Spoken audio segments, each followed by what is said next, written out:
Kaixo guztioi, bideo honetan, esan bezala, notazio zientifikoarekin jarraituko dugu, eta kasu honetan ikusiko dugu zelan idazten ditugun zenbaki oso txikiak. Gomendagarria da aurreko bideo ikustea, igual hemen gauza batzuk zuzenen aipatzen ditugulako aurreko bideoan pizkat lasaiago azaldu ditugunak. Hasiko gara, adibidenekin. Demagun esaten dugutela, notazio zientifikoan idatzi behar dugula, 0,000 bat. Vale. Egin behar duguna da, gure koma hemen dago jarrita, aldatu behar dugu koma, vale? Eta zeroak agertzen bazaizkigu aldatzerakoan ez dago arazorik. Eta momenturen batean bat honekin ingo topo. Vale? Koma mugitu behar dugu, 0 ez den lehenengo zifraren atxera arte. Vale? Honek esan edo, behitu. Mugitzen dut, 0 daukagu. Mugitzen dut, 0 daukagu. Mugitzen dut, 0 daukagu.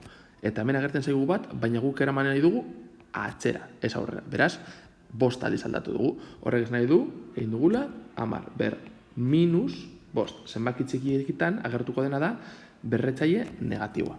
Beste adibideat ikusiko dugu. 0,0000 zazpi. Vale? Orduan egiten dugu berdina. Behin, bi, hiru, lau, 5 alditan aldatu dugunez, orain jarri behar dugu. Zazpi bider. 10 minus 5. Zergaitik zazpi? Hemen dagoen zenbakia zazpi delako. Bat, hemen ez dugu jarri behar, bat ez delako jartzen, inoiz ere ez, bale? Baina bestela jarriko genuke. Jarraituko dugu. Demagun daukagula, 0,00 zazpi bi. Bale? Azten gara koma mugitzen, gorri zengo dugu. Bi, heldu gara lehenengo zenbakia, bale? Hau ez da 0, ez da? Ja heldu gara. Baina joan bergara honen, atxera. Justo hor geratu bergara. Beraz, geratuko zitzaigun, zazpi, bi, ez da? Zazpi, bi, zenbat aldiz mugitu dugu? 3 aldiz, zazpi, bi, bide 10 minus 3. Errepikatzen dut, egiten ari garena da, komak mugitzen ditugu, eta momentu batean agertuko zaigu zenbaki bat 0 ez dena. Hor, geratu bergara, baina zenbakiaren atxean. Eta irakurtzen dugu, kasunetan zazpi, bi, kasunetan zazpi. Bale, jarraituko dut egiten. Adibidez, 0,0 iru, bi, hiru, lau. Jarri alditugu zenbaki asko atzean, baina ikusiko duzuenez, berdin zaigu, zergaitik, egiten dudana zer da. Koma begiratu, bat, heldu gara zenbaki bat 0 ez dena, bi, hor geratu behar gara. Idatziko ditu guztiak, 3,2, hiru, lau, zenbat aldiz aldatu dut koma, birritan bakarrik, ez da?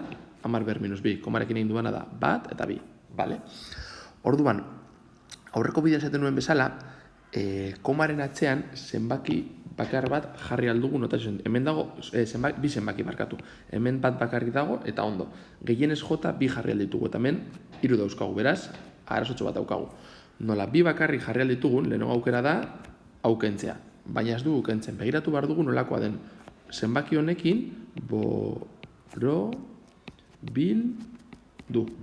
Zenbaki hori erabiltzen dugu, bestea borobiltzeko. Honek esan nahi du, bat, bi, hiru, lau edo 0 baldin bada hemengo zenbakia, zenbakia berdin geratzen da. Aldiz, 5, 6, 7, 8 edo 9 bada hemengo zenbakia, orduan, albokoa, hain zuzen ere hau egiten duguna da, plus bat.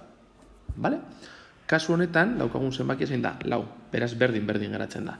Hortaz, hau izango zen, 3,2, hiru, bider 10, minus 2.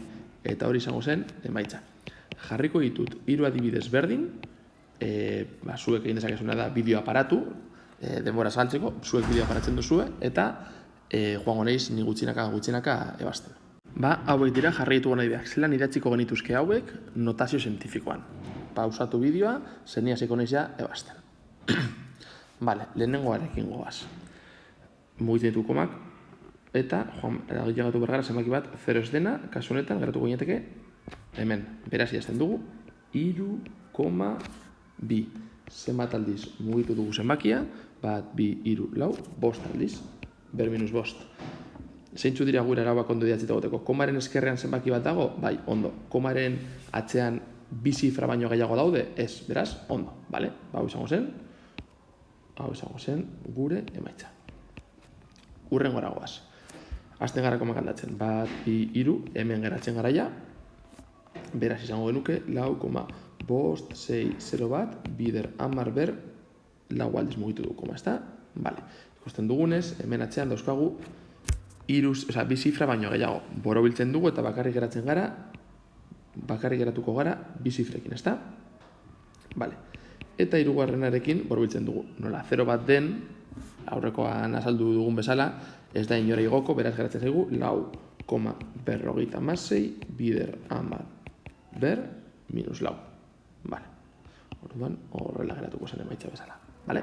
Eta azkena, azten gara komak mugitzen, bat, bi, iru, bai? Orduan geratzen zaigu, 7,3 bederatzi bat bi bider 10 ber, aldatu dugu iru aldiz koma, beraz, ber minus iru.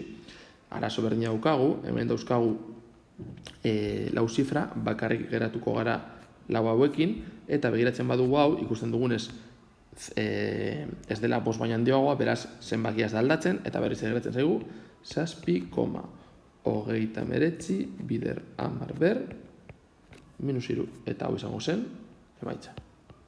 Dudaren bat izatekotan, idatzi iruzkinetan, adibideren bat egiten nahi bali mauzu idatzi hor, eta arazorik gabe. Gure arte.